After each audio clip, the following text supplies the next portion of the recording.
Yo, what's going on, y'all? This is Val. And your boy Z, we back, baby. We back, man. Took a yes, we took a much needed break last week. And we are back to get right to it, man. It's playoff time. We're excited to get into shift gears and get into playoff mode, right? It's time. I mean, shit is money time now. Yeah, man. It seemed like it's been a long time. I mean, we've been recording now for the last 9, 10 months, starting with the whole free agency draft process. And all of that was just to lead into this moment right here where we can really dive into some shit. But obviously, since we did take a week off, we will have to hit the rewind button and then fast forward to where we're at now. Um Start off with you, Z. How are you feeling mentally? How are you doing? Are you feeling okay? Good? Family all right? Everybody good? From a personal standpoint, we all good. I can't complain. I feel like it's been a crazy couple weeks, but we good over here. Like I can't complain. Personal life is good. Everybody healthy. So, from that standpoint, we good over here. Good, good. And I think the last time we talked to everybody, trying to think, was it after Christmas or was it before? It was after Christmas. It was after the After the sheesh. Chicago game? Yeah, after the Chicago game. Okay, right. And we talked about Cincinnati. I think we got into that. Yeah. Yeah. So I ain't gotta say Merry Christmas to nobody, but Happy New Year to everybody too. Um, but nah, the real thing that we'll start off with because we want to make sure we do things the right way. And the reason why we took off last week was because of our safety, Damar Hamlin.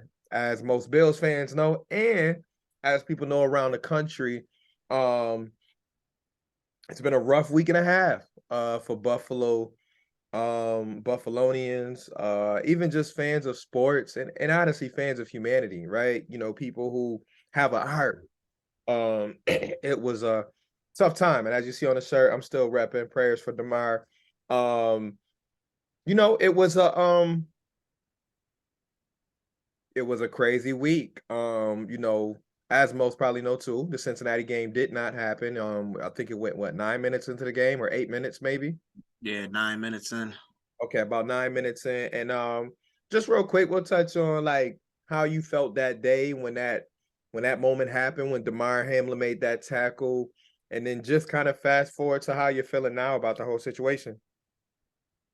I mean, it was just a crazy progression just because it went from someone's hurt. All right, who's coming in? What's about to take place? And then things escalated so quick. Like you saw people in the field reaction was just different. It Right. wasn't the regular, all right, somebody's hurt, get the trainers out there. You saw the sense of urgency. You saw the mannerisms of, hurry and get somebody out here. So, as you saw that take place and not really seeing what's going on, and the next thing you know, commentators talking about CPR is taking place on the field. At that, nothing mattered. The the outcome didn't matter. The one seed didn't matter. Football in general, for at least for me, it didn't matter. I just wanted that young man to live. I just want Right. him to be good. Like it just really put in perspective that, at the end of the day, this is just It's just a game. a game. This is entertainment.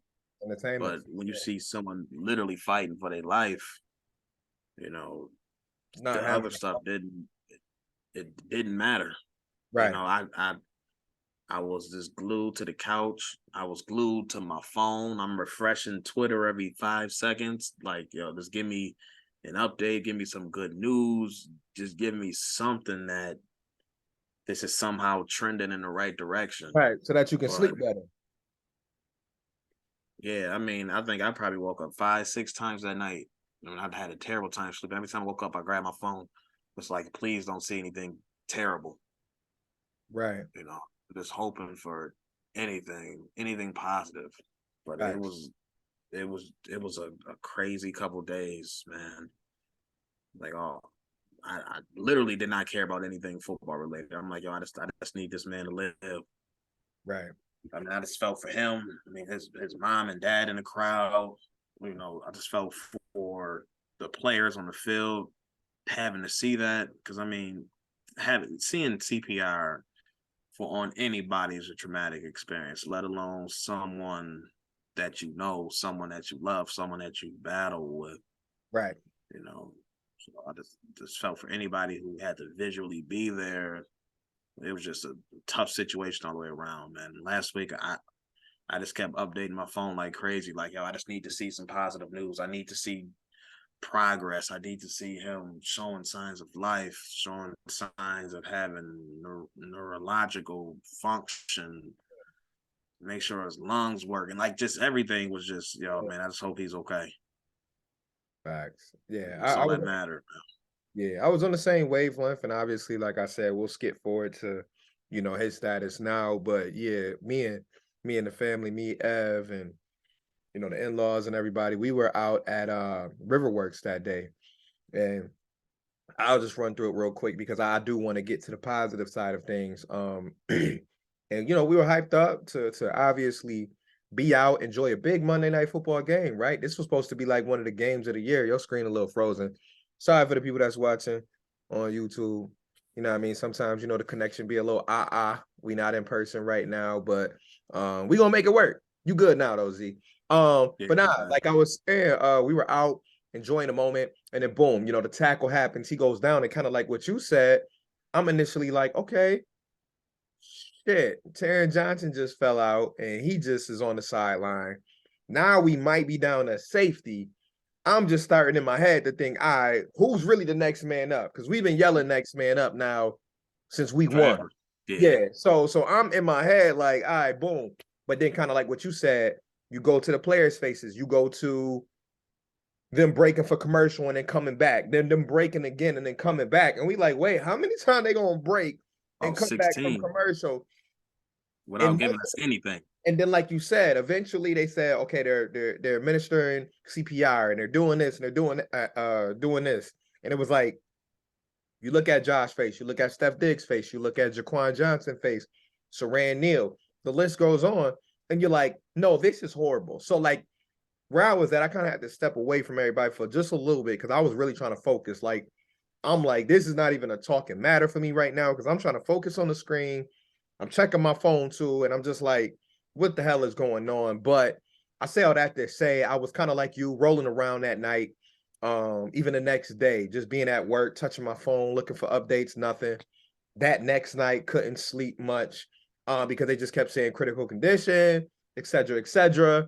Obviously, they had to put him in, kind of like coma for 24 to 48 hours. So they were literally like, they really ain't going to have any updates until possibly Thursday late night or Friday morning.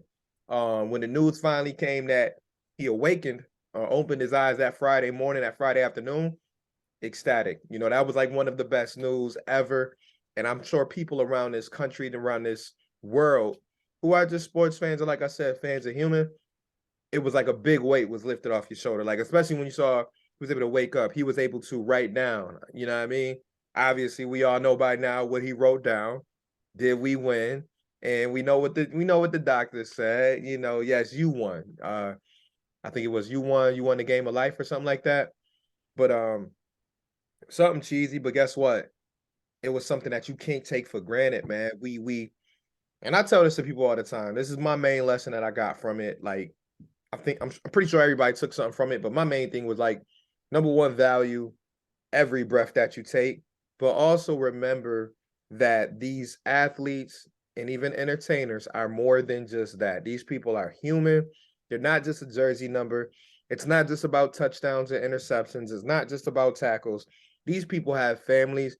These people have their own personalities. Like, I saw more people get to know Damar Hamlin who had no idea he even existed, who had no idea what his first and last name really was.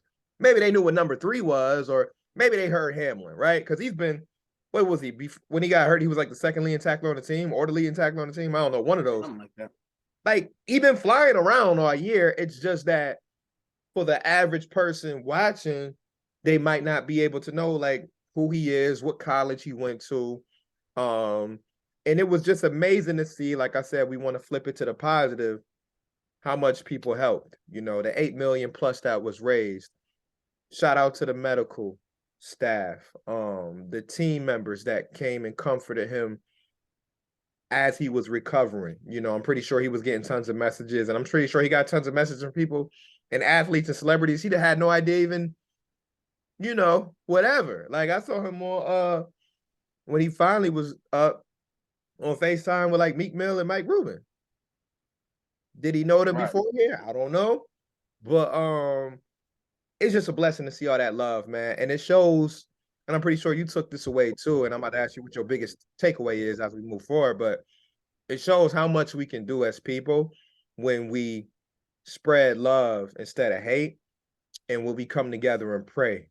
You know, I'm not extremely religious, so I'm not here to just give you a sermon or give anybody a sermon because I sin like anybody else. I'm not a perfect person, but I do know there is power in prayer, and seeing everybody collectively pray for that young man and to see how he was able to bounce back. And now, as we're recording, the news is that obviously he's back home in Buffalo and out of the hospital and rehabbing on his own and able to, you know, be in his own place.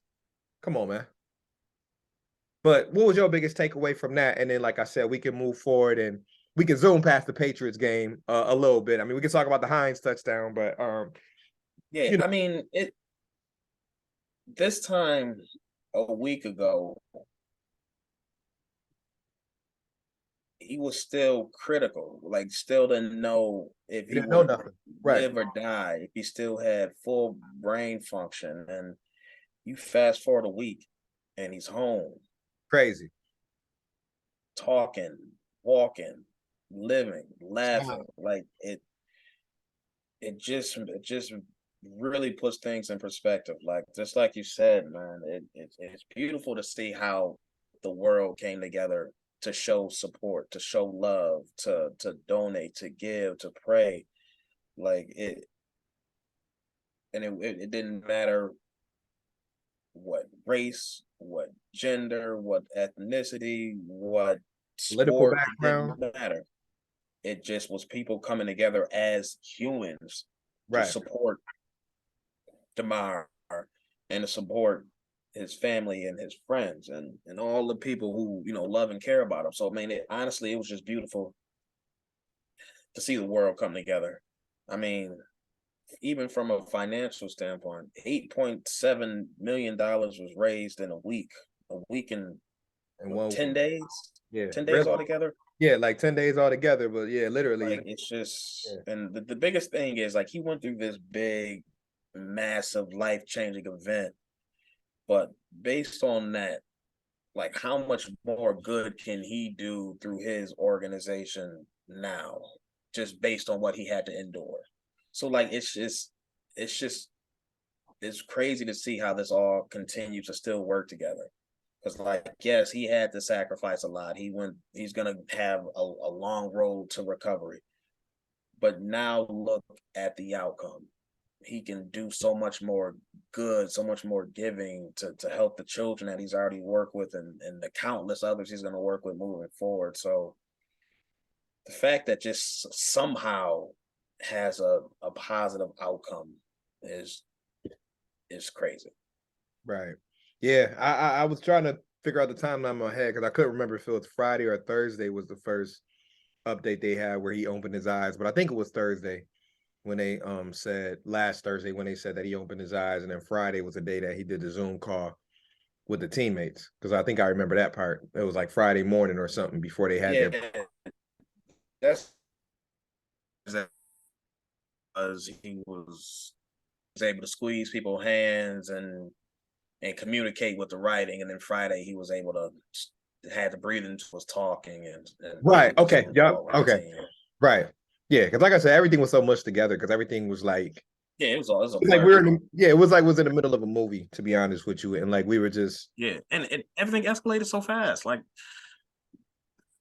on the field, CPR, hospital, don't know what's going on. Medically induced coma, medically induced coma. Oh, he's awake and alert with a breathing tube, but he can write and squeeze hands. Next thing you know, talking.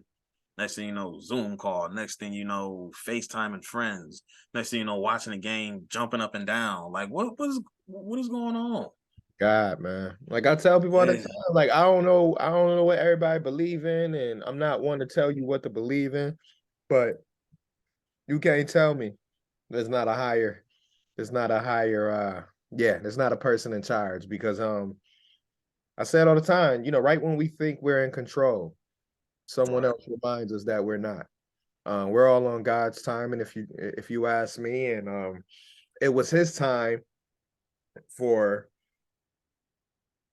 him and his situation to be used as an example for people across the world.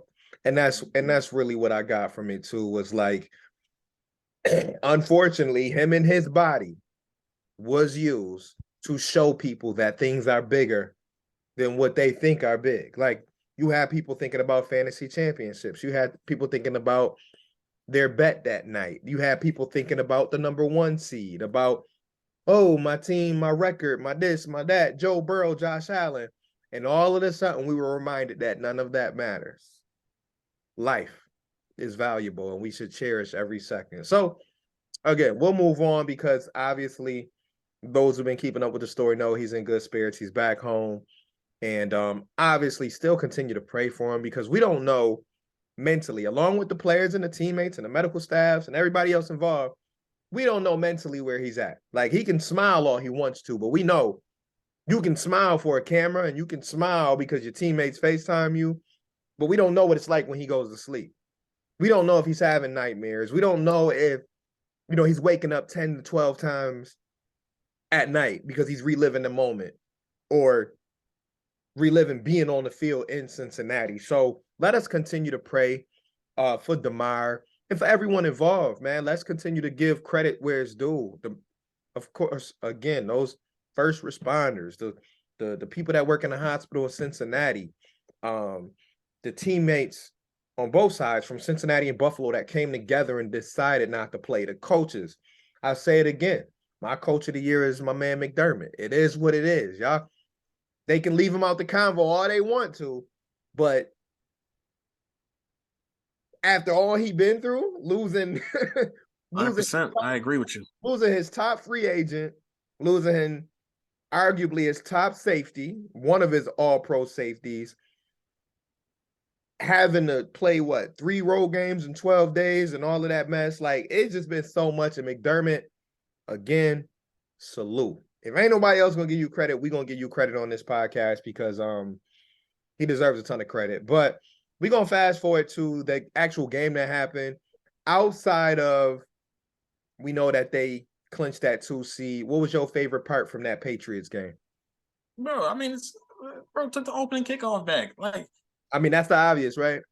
yeah, it's just like it just added to the fairy tale that was the last couple days leading up to the game. Again, just the amazing news out of Damar, and then Naeem just taking the opening kickoff back. Like, come on, man, that's just crazy. Yeah, nah, it was no words. Yeah, it's absolutely like I saw him make that cut offside. I said, oh shit.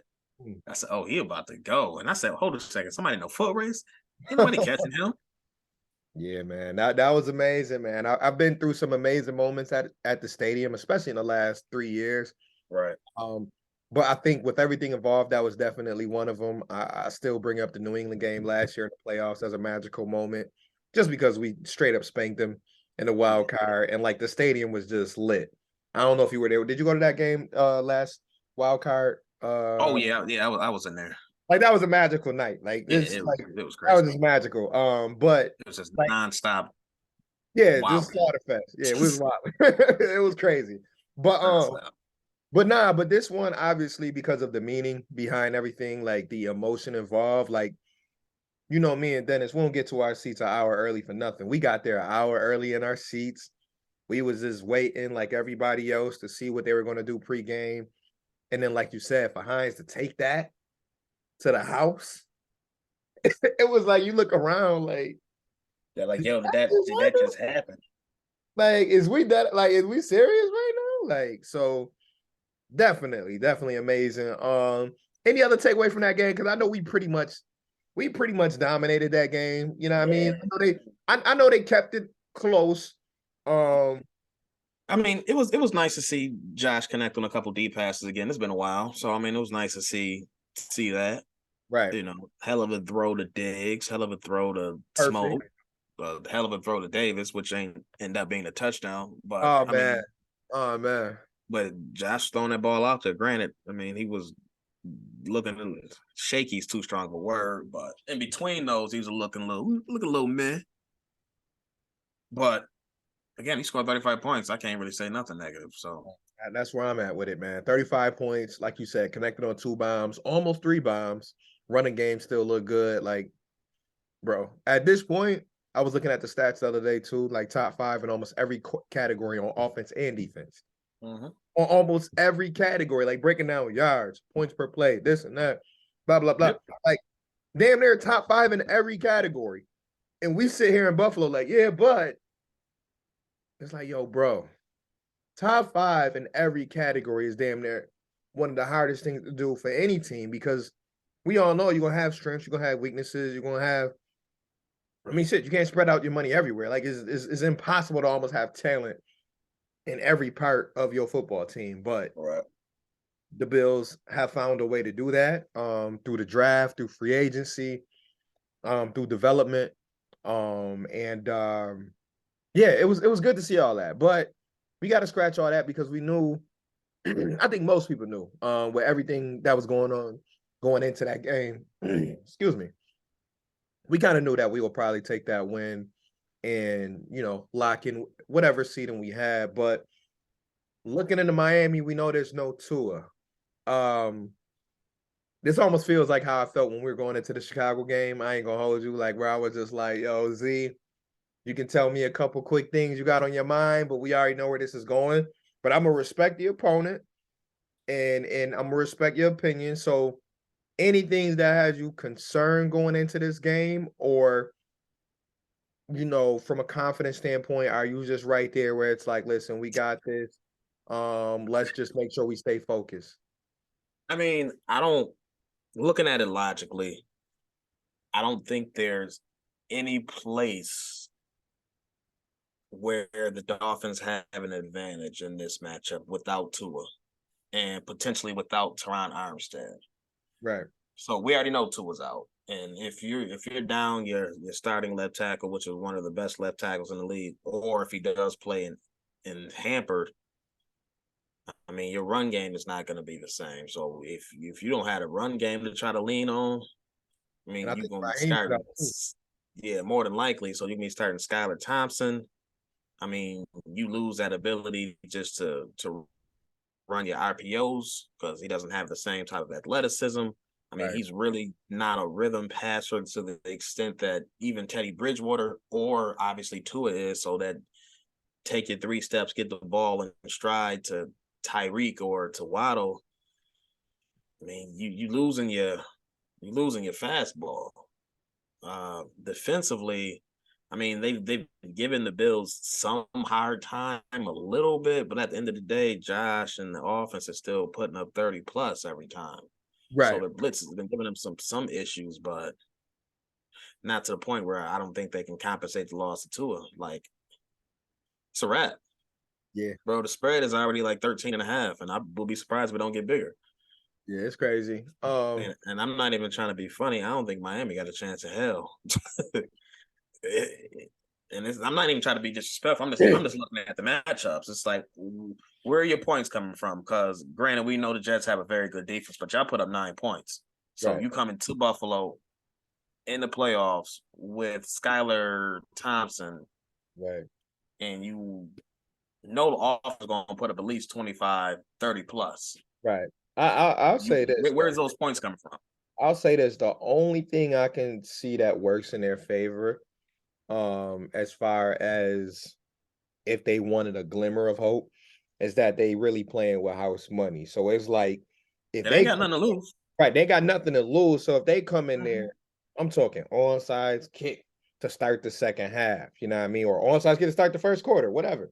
I'm talking fake punts. I'm talking obviously, you got end arounds, reverses with Waddle and Hill. Yeah, they're Just gonna find ways to get the ball in their right. hands, for And, sure. and I think that's the only way Mike McDaniel can try to keep it semi-close for like at least 2 quarters, because let's be honest, you play a team 3 times, you're going to recognize certain tendencies, certain plays going to look familiar. And this is where Dorsey and Frazier got to get creative at times.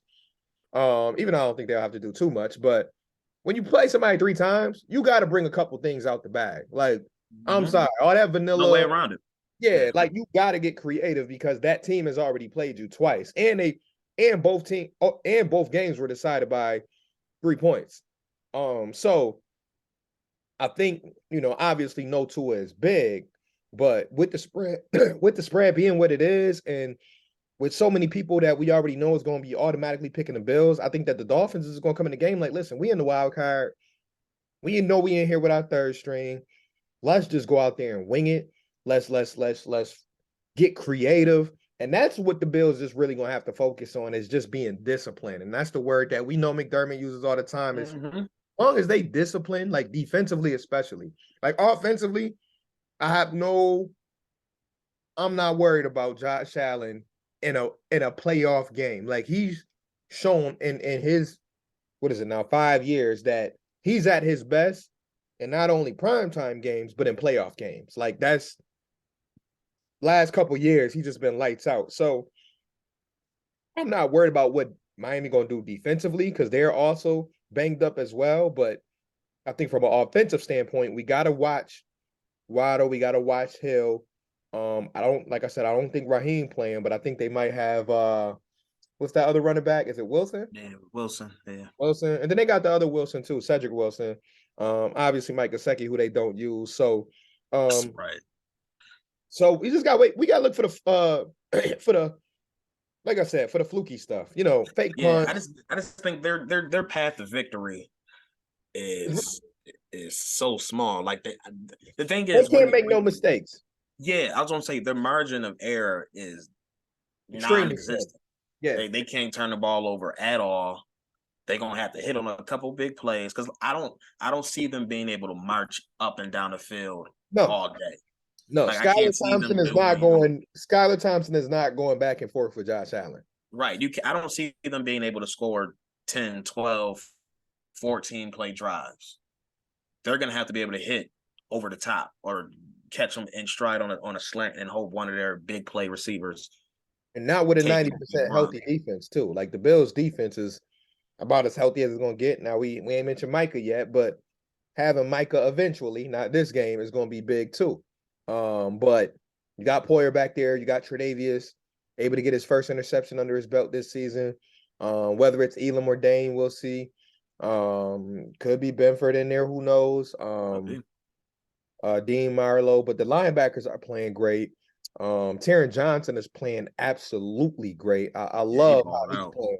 I love how he's playing these last 4 or 5 weeks. The D-line is doing what they've been doing, just being consistent. Now, would I like them to, look like the Niners front? Of course, but yeah, if there was any spot on the defense where I think there's room for improvement, I think it's the pass rush.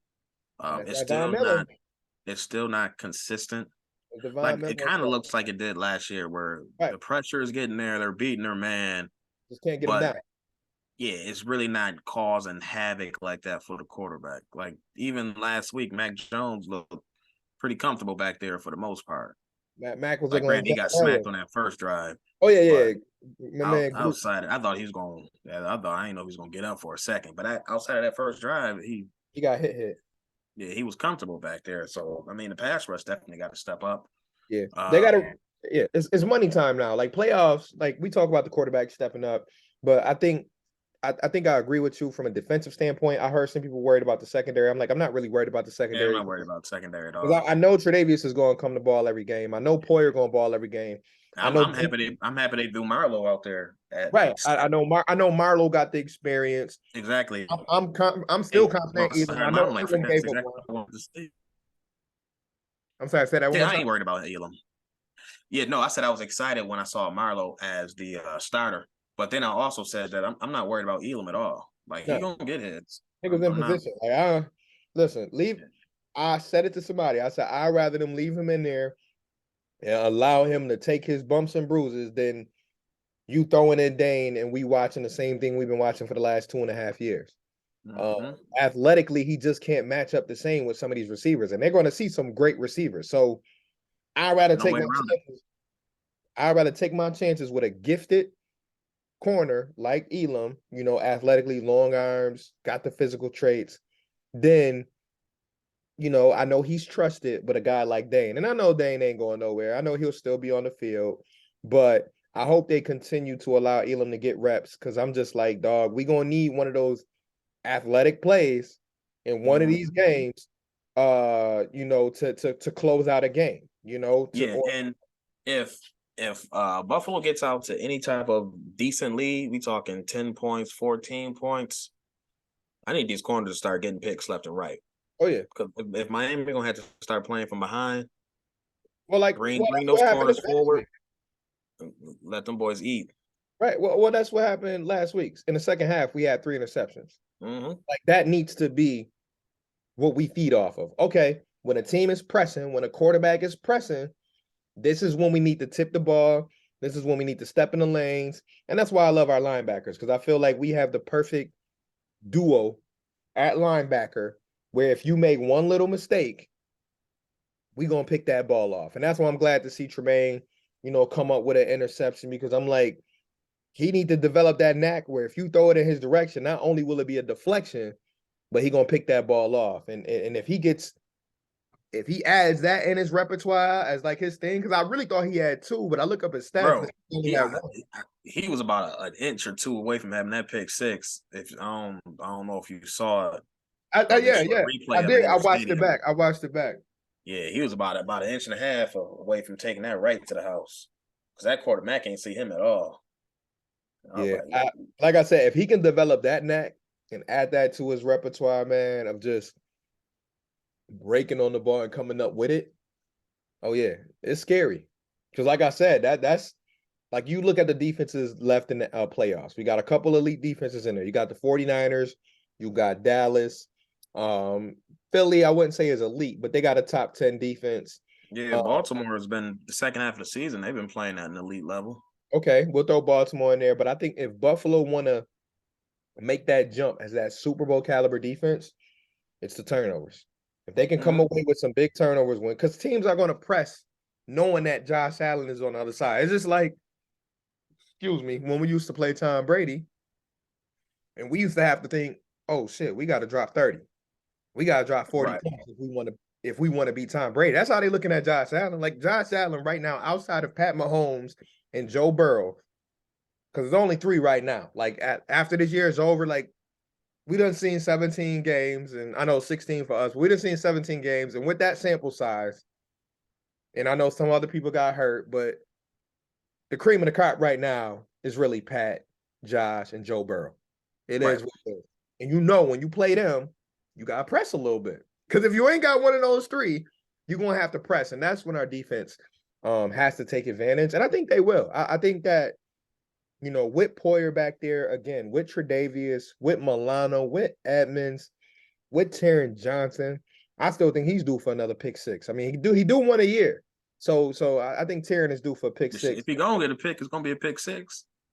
That's all he do. That's all he do, right? So I'm looking forward to that. But I want to get through this so that we can look around at some of the other matchups, because we kind of already know what the results going to be of this game. But what's your prediction? Do you have any player predictions, or do you just want to go score prediction on this one? I think I just want to go score prediction on this one. I don't really think I have any player specific ones.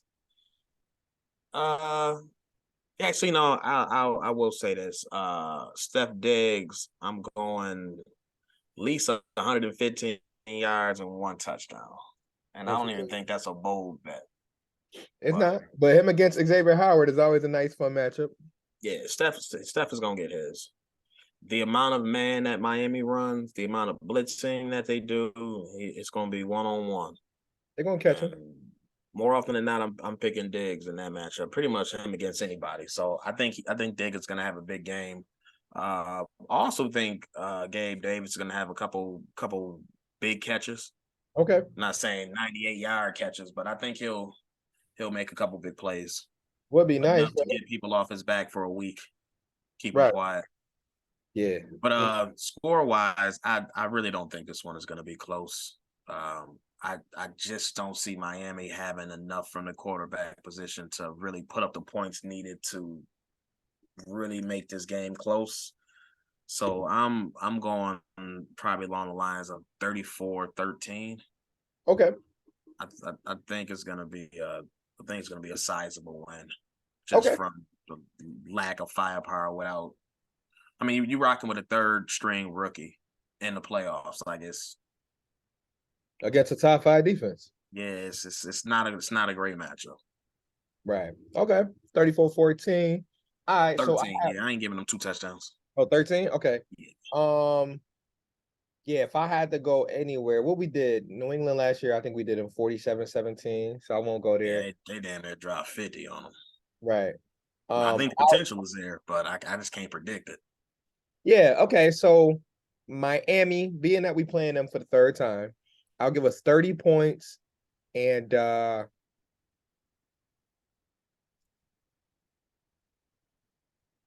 it's tough. You know what? I'll just say 30-10. Okay. Say 30-10. Nice 20-point lead. I was going to give them a couple more field goals, but I'm just like, bro, I see them getting a little thirsty in the second half where field goals won't cut it, and I see them being aggressive, and the Bills just taking advantage. So, yeah, I'm gonna go with 30-10, and I'm only cutting off at 30 because I think the gas pedal will kind of get put off in the 4th quarter. Like I think that, I hope so. I think we'll go in the 4th quarter possibly with a 2-touchdown lead, and probably try to control the clock a little bit. But yeah, I think, but I definitely think we'll hit 30. I'm trying to respect them and not, go out on a limb and call it shutout. But yeah, I mean, this is not a good matchup. Their defense is they don't come with a top tier defense, and then they don't have the offense to make up for it. Yeah, and they banged up on both sides. Like that's what makes it tough. Like I looked at their injury report compared to ours, and yeah, yeah, it's a little long. It's a little long, but not a good look. But we've been there before, so we can't talk. But okay, so we don't have nothing crazy to talk about with that matchup. How excited were you, or were you looking at the Micah Hyde situation, knowing it went? Man, listen, I was just working. Somebody should send a text in one of my group chats about bills and stuff, talking about they opened the 21-day window for Micah Hyde. And I said, get the fuck out of here. I went straight to Twitter. Saw the Bills tweet like, we opened up 21-day window for Micah Hyde and Jamison Crowder. I said, Jamison Crowder too? Jamison Crowder too. Listen, I started bouncing and giggling like a little schoolgirl when I saw that. I said, no, listen, you bring Micah Hyde back to this defense at any point in the playoffs, and this is a completely different team. Different team. That's a fact, man. So I'm like, listen, if you can come back next week, the following week, Super Bowl, whenever, or if at all, right? This is a completely different unit. It changes the way that they can defend. Already top 5 unit. They can disguise their coverages. It changes everything. Right, and like I said, go ahead. Because again, now you take the secondary to Hyde, Poyer, White, and whoever. Right. In the corner 2 spot. So it completely changes that defense. It takes away that deep threat. That pretty much takes that out the water completely. Because since they've been together, I mean, I think they've given up 1, maybe 2 long touchdowns over the top. And I mean, that's in 5 years, 6 years. Like, it just doesn't happen. So it completely changes the dynamic of how Leslie Frazier can call the defense, how they can scheme teams up.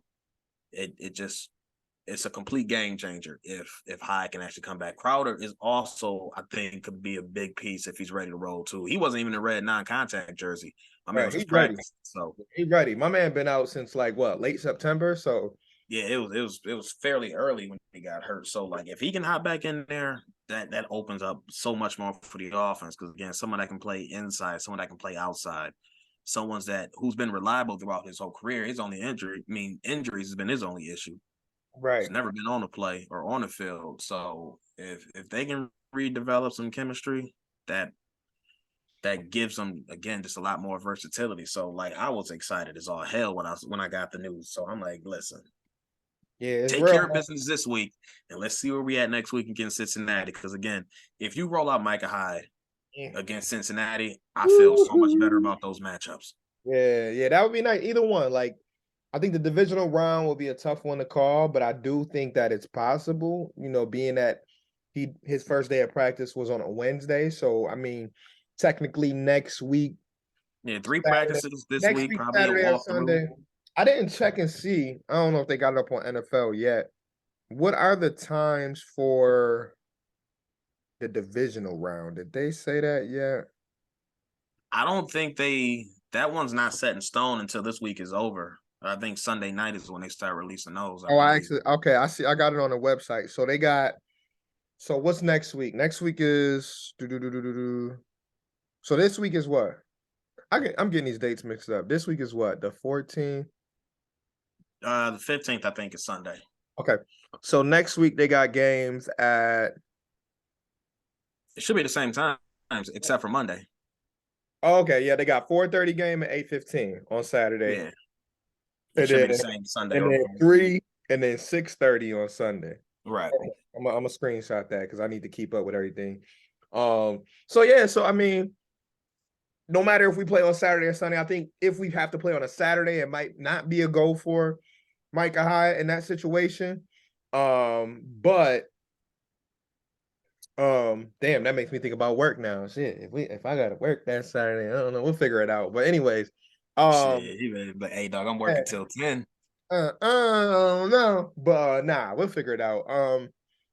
Nah. What was I trying to say? So I guess it depends when we play next week if Micah Hyde can realistically come back. But I think I was telling somebody on Twitter, I definitely think AFC Championship. Like, if we can make it to the championship round, I definitely think it's possible with 2 weeks of practice, he can play in that AFC Championship game, whether it's Kansas City. Shoot, Yeah, I mean, whether it's an upset, I'm still hoping it's an upset so we can stay home. I'm hoping it's the Chargers. Yeah. Listen, come on, Chargers, because I think listen, every game they right there against Kansas City. Just never everybody win. Keep focusing on neutral field. I'm like, yo, fam, bump that. I'm trying to stay here. Somebody knock off Kansas City, man. They've been suspect, man. Bruh, it's a. All it take is one. All it take is one, and I'm like, I always envision in my head, and this is just me. The first chance we get to go to the Super Bowl, we win that AFC Championship at home. That's always been like, listen, in my mind, this season was supposed to go through Buffalo. It's gonna happen somehow. That's what I'm saying. So I'm like, come on, Chargers. I mean, I don't really got much faith in the Jaguars to do it.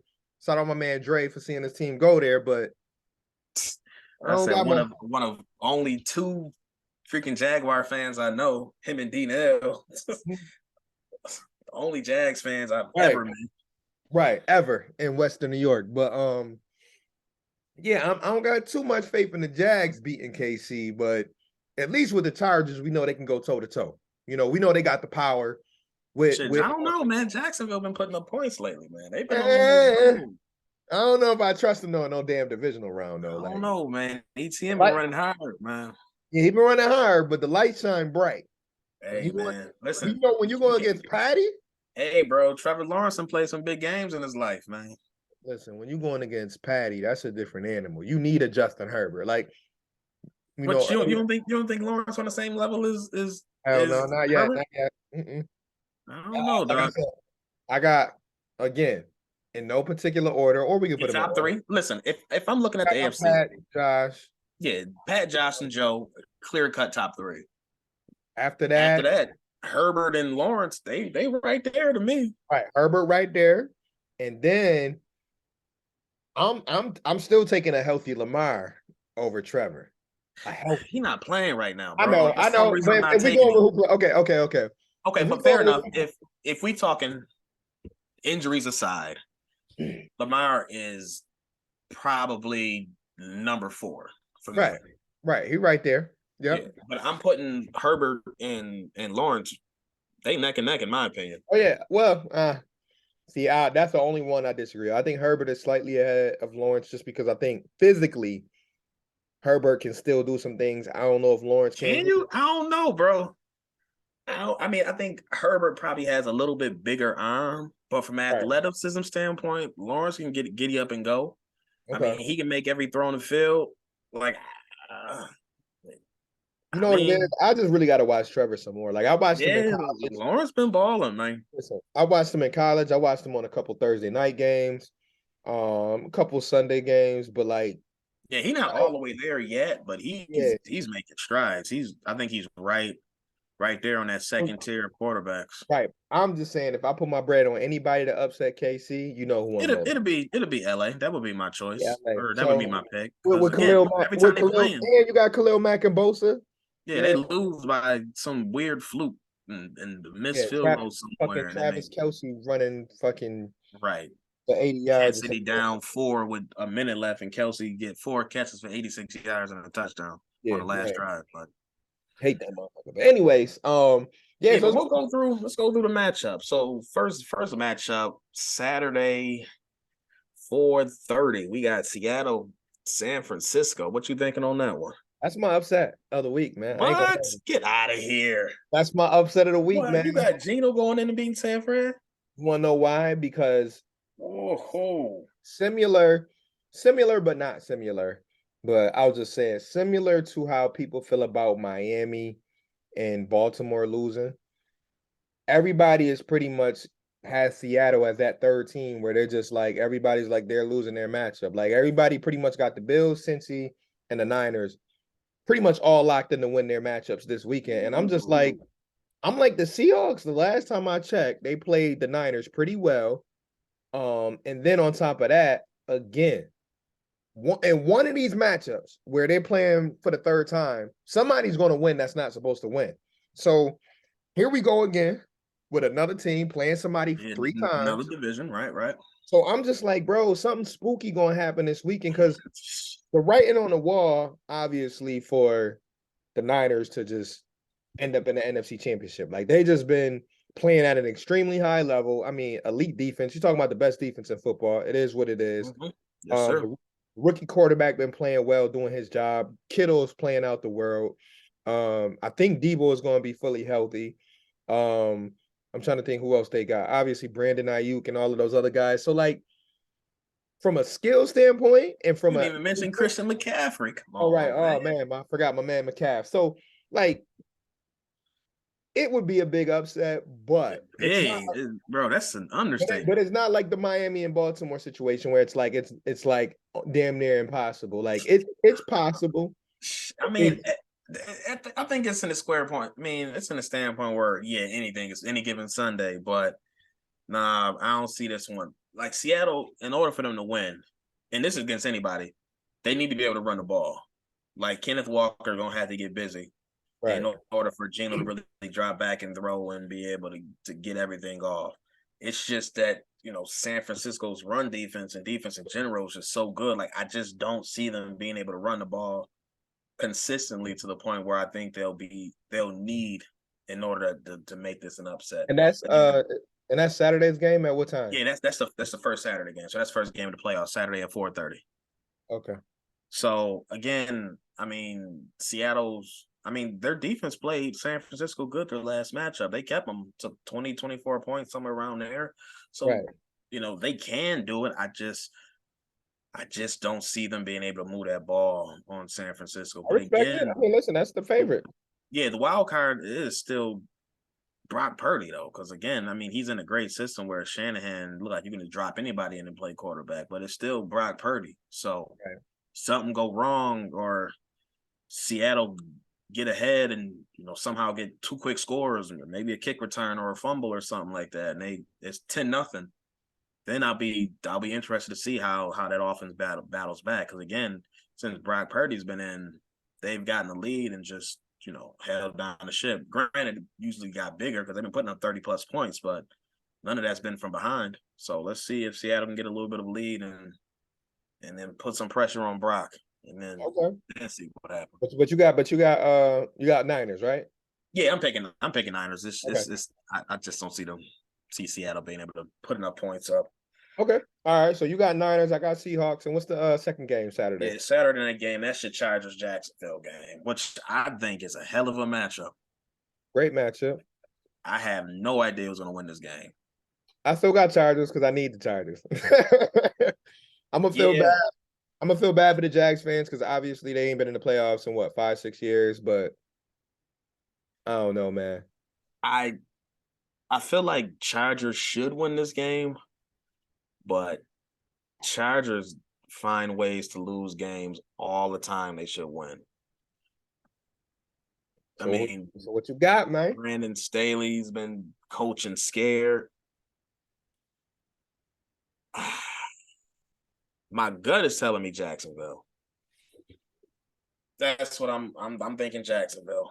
Okay, so we both picked two upsets because that'd technically be an upset. I know Jacksonville's at home, but Yeah, I think the spread was 1.5. I don't remember which way, okay, but either way, it's almost a pick 'em. yeah. But I got Chargers, you got Jags, so we split those.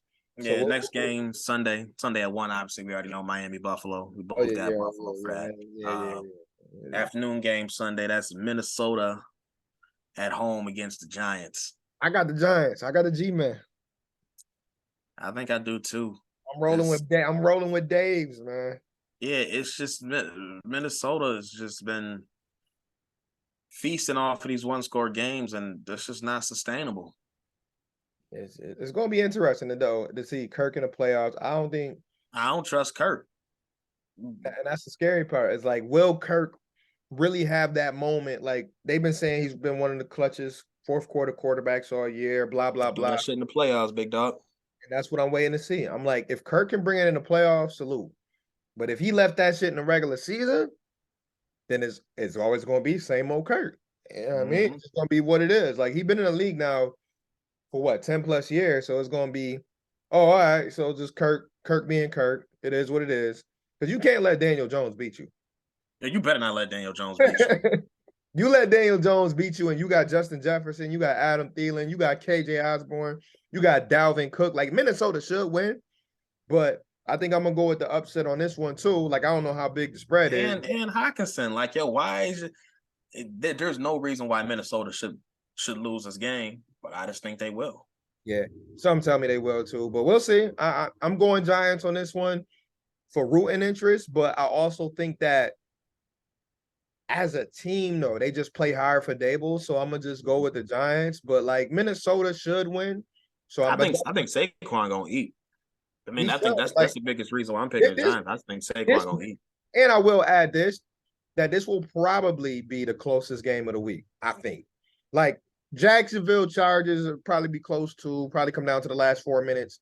But this got potential overtime written on it, just because Minnesota don't know how to do nothing but be dramatic this year. It's true. So this one got overtime written on it, but I'm still leaning on Dable, Saquon and the crew to come through. So I got Giants. Okay, fair enough. Night game. We got, let's see, that's the Baltimore at Cincinnati. I don't really think this need too much analysis. I know, yeah, we gonna go Cincinnati. I guess they'll get a chance to play us, but they gotta play us at home. So yeah, I mean, granted, there's no Lamar. There's no Lamar, and that's all it come down to. If it was Lamar, just, or even if it was Hundley, like I would have gave him even a glimmer of hope with Hundley, but they talk about possibly the third stringer might have to play. Nah, bro. Nah, bro. Their defense not with Joe Burrow playing the way he playing. Nope. Yeah. Nah. Cincinnati, I mean, they played each other last week, and Cincinnati didn't really blow them out or nothing. Because once again, divisional team, divisional rival, like it's going to be some of that. Like so. I'm picking Cincy, but I'm not picking Cincy in a blowout because I think Harbaugh will get them guys to play tough.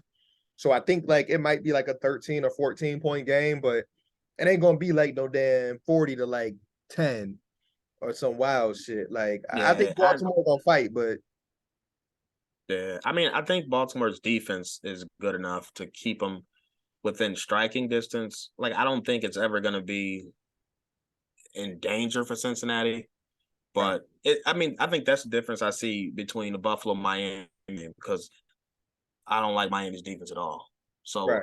they don't have a defense to lean on. So that's why I don't think that game is going to be close. I think Baltimore's defense is good enough to keep them within close enough where they feel like they got a chance. I mean, they probably will never get within 10, 13 points, but I think they can keep them, close enough where they feel like they're in it, even though we know they're not because they're rocking with a third string backup QB. It's not a good matchup, but yeah, so I'm definitely going Cincinnati on this one. Reluctantly, but I'm gonna be pulling for Baltimore though, all the way. Oh, for sure. Well, I'm All not rooting to see Joe Burrow. Like, but what you got for that last one, we gotta man? beat Joe Burrow. That's cool. I ain't got no problem with that. Oh yeah, I mean it is what it is. We were supposed to play him anyway, so it's almost like it was meant to happen anyway. So it is what it is. Let it happen in the playoffs. So last game of the week, Dallas at Tampa. This is the one where I honestly have no idea. It's a tough one. Because there's no reason why Dallas should lose.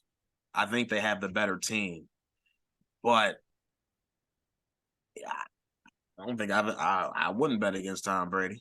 Yeah, and they got a good defense too. So yeah, again, they underachieved like crazy, but the talent is still there. They still rocking with Chris Godwin. They still rocking with Mike Evans. They still got Leonard Fournette. Like they got Rashad White, who's been balling the second half of the season. They still got boys on the defense. Like talent is there. I think I'm gonna go Dallas though. I think Dallas here to people. Do you trust Dak? I trust him enough to get him past the first round. Now you tell me if Dak is in the NFC Championship with the money on the line, that's a different convo. But like Dak is not like Kirk to me, where it's like bright lights come on and I just think Dak going to just shit the bed. Like, nah, Dak got enough in him to win a playoff game or two. Mm-hmm. It's just with that Super Bowl win vision, like what kind of Dak you gonna get? But I think they've been more consistent, I'll say it like that, than Tampa Bay. So I think that like all together, I think this is where it stops for Tampa because it's just like, dog, y'all been relying too much on just trying to score like it's the 2020 Buccaneers, and y'all just not that. Like, y'all got some of them same players, obviously minus Grunk and a couple other guys, but it's just like Tom is just not the same old Tom. Like, I know everybody want to believe like he can snap his fingers and just turn into like,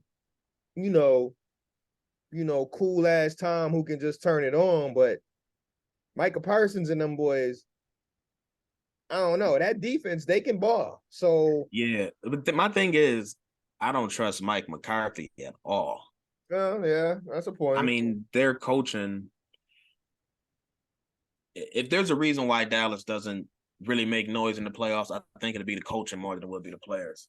I don't trust Mike McCarthy to make the right calls. I don't trust his end game decisions. I don't trust his time management. Right. I still don't trust Dallas's usage of Zeke over Pollard when Pollard is clearly the best running back on the team, but they force the ball to Zeke so much because he got this big old contract. Right. But like they don't even let their best player really eat. So again, Dallas should win. What you picking, man? If I had to make a choice, it would be Dallas right now. Close. Okay. I think it's a close Dallas win. Yep. It ain't gonna be a blowout either way. Like, I think that's gonna be a close game. Nah. You don't think so? Oh yeah, correct. I'm agreeing with you. I don't think it'll be a blowout. I think either way, whether Tampa win or Dallas win, it's gonna be a one-score game for sure. Yeah. For sure. But again, Tampa at home, and it's not an easy place to play. Dallas come to at least it's a good Monday night game. Like, we've had some Monday night games this year where you just turn the TV off by like the second. No, this is it's star power all around both teams. Right. FanDuel definitely going, you know what I mean, be popping. Oh yeah, for sure. It's gonna be a lot of money bet on that game. Yeah, a lot of good FanDuel options. I think Tom Brady gonna show up, man. Oh yeah, I mean, Tom ain't no slouch. Them lights are on, man. Yeah, lights are on. He show up. Yeah, Tom ain't no slouch. But I know that wraps up the weekend. And I know I always try to say we don't ever want to go too much over an hour. Yeah, we right at an hour right now. We doing great. We balling. Yeah, any last words you want to hit the people with, man? Like I said, I know we touched on Damar, we touched on Michael, we touched on our game, we touched on some stuff around the league. I'm excited to be back at another playoff game. That's it. You know, That's a fact, man. I've been out the game for a couple months now. I ain't been there in a minute. Oh, you talking about at the stadium, right? I'm talking about at the stadium, right. baby. I'm Oh, yeah. just excited to be back in there for another playoff game. It's beautiful. I mean, we went so long without them, so now this is just regular. This is normal. So Yeah, be back in there Sunday morning, 33 degrees. You got the enjoying sun. some playoff games. It's gonna be beautiful. Yep, 33 degrees. Gonna be some sunlight. So for all those going there, bundle up. But the good thing is that we supposed to see sun on Sunday, so that's the good thing. And you already know, man. If y'all bump into me, say Oh hello. yeah, I'm definitely crashing your tailgate this week, 100%. Yeah, pull up, man. Slide, say what's up, get a shot or two with us, and yeah, man. Everybody know what time it is. It's playoff time in Buffalo. This is now normal. Like this, 6-7 years ago, this was like playoffs. Like we played in Jacksonville, we was just happy to be there, and they might even care Yeah, how that yeah. game Wait, turned man. out. I was listening to the radio religiously that week. Like I remember it like it was yesterday. Like Boys on the radio crying and shit. yeah, oh man, word. Niggas was crying. It was all types of shit. But now, Dedicating the game to their grandfather who yeah, died and shit. my It's like, like, oh shit. it was an emotional time though. We emotional. I get it. It's been a long time, man. Yeah, So 17 years ain't no joke. So like bro, when I hear I people still talk remember about that shit like it was yesterday watching that into that Cincinnati Baltimore game.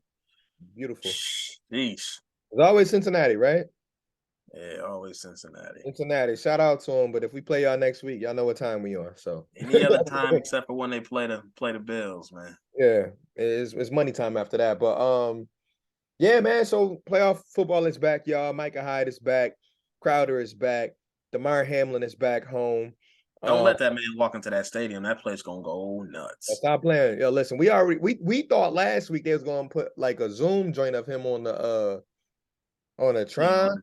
On the Tron, Yeah, right? but I'm saying right now, this week I don't even care. Like he can That walk man out come out that tunnel in any capacity, or or show be a in the picture of press him in the box. booth Man, or they can something. show yeah, they can show him in the booth. I'm still getting hyped. Let's fucking go there. Yeah, that stadium gonna go nuts, man. Man, Don't let that man lead the charge somehow, though. oh man, no, please stop it. Stop it. Stop it, man. Now, you talk about getting a stadium hype. Yeah, that's all I'm gonna say because I'm gonna get hyped thinking about it. Like I ain't even gonna do that to myself. But nah, man. Listen, y'all take everything we said in the beginning to heart, man. Continue to and we've been saying this honestly for the last couple months though. Like just cherish your life, man. Cherish every second that you have here with your loved ones. Just being able to wake up, man, and again, don't look at these athletes and players as just that, man. They are more than that. They are real life people with real life families. And honestly, take this time to get to know some of these people that you're rooting for too. Because again, a lot of people was like, didn't really know much about them. Didn't really know this.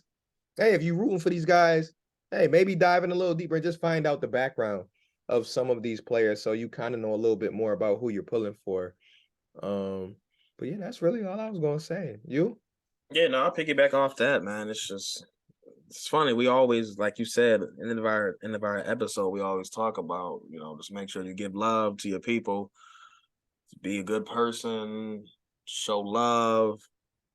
All that. And the last couple of weeks just further proves our point. That. Yeah. Yeah, it's just this is it, man. You never know when your time is up. So live life, enjoy it, share love, don't hold grudges. Right. Don't sit here and being petty. Just keep out here. Try to be a good person, man. Try to be the best version of yourself. Taking care of others. Have tomorrow be a better day than today. Right. Don't hold on to stuff. Anytime you wake up, it's another chance to be better, another chance to be greater. Yep. Even if it's Just by take 1%. advantage of what you got. Again, I say this all the time, no matter how tough things get or how bad of a day you may be having, there's still someone who wish they were in your shoes. That's a fact. Because someone always has it in a much worse position than you. So I'm just saying that's to be grateful for what you have. If you don't have a lot, be grateful for what you don't have. Right. And if you want more, do your best to work towards what you want. Because most things that we want in life we can get if we just put our mind to it. So yeah, but we're gonna wrap up this episode. Yeah, we ain't gonna preach. Y'all know what it is. This is Val. It's your boy Z. It's big playoff week, baby, but we'll see you on the other side. Y'all already know, man. Peace out and enjoy. Go Bills. Go Bills, baby.